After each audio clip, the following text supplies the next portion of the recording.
for it overnight.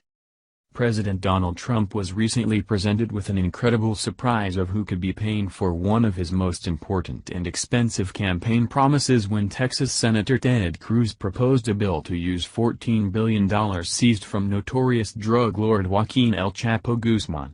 The ingenious and perfectly ironic funding source for this important safety feature was met with as many roadblocks as the idea for the wall itself. As quickly as that idea was shot down, a surprise financier showed up overnight with the approximately $21 billion needed to foot the bill, and you won't believe where it came from. The only thing that's been holding America's safety and security back is the ability to fund the 40-foot-tall wall that's expected to stretch approximately 1,000 miles along the U.S.-Mexico border. Although the lengthy construction process is already underway, it could be finished much quicker than originally thought after having solved one of the biggest challenges it has faced to date. Building a big, beautiful wall on the southern border was Trump's signature promise during his campaign, winning him support from advocates for hardline immigration reform, PolitiFact reported. Original estimates for the cost of this project came in at $12 to $15 billion.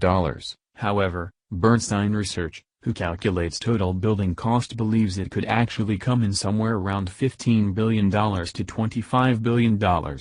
The Department of Homeland Security agrees, estimating a specific $21.6 billion price tag for this massive project, according to PolitiFact. While the total is in excess of the $14 billion taken from El Chapo upon his arrest, the financing problem could soon be solved if Alabama Senator Luther Strange gets his way.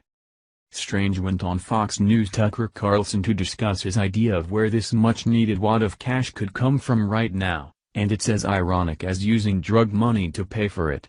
Those who want immigrants in this country don't seem to have an issue with paying for them to be here, so they should be okay with footing the bill to keep them in their country. Strange explained to Tucker that the funds should come directly from so-called sanctuary cities who don't follow the law. In essence, this would be a fine for going against the president, not cooperating with local police, refusing to turn immigrants in, and worst of all, actually preventing people from fairly bidding on the border wall. Sanctuary cities like San Francisco, California punish their citizens for participating in bidding on the construction of the wall by banning them from doing any other work in the city. This is not a democracy, it's a dictatorship decided by liberals, and since they aren't stopping, Strange wants them to pay for the wall that's already written into law. The senator's simple solution is that cities who refuse to comply with the nation's law aren't going to get the money that they expect from the government because it's going to go to building the wall.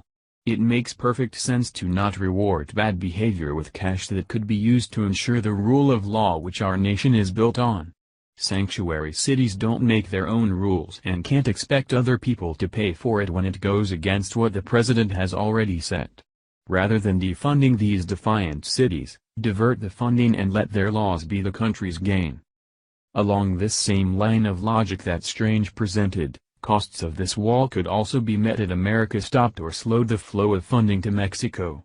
It only makes sense to use the money being sent over the border for the barrier between us, since we're also trying to block Mexican citizens from entering America illegally.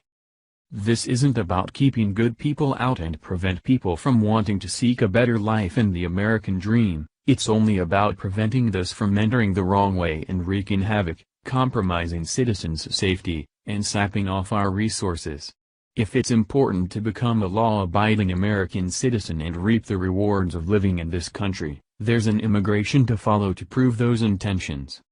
The next best thing to using a drug lord's seized money earned from abusing our border is to make sanctuary cities pay for it.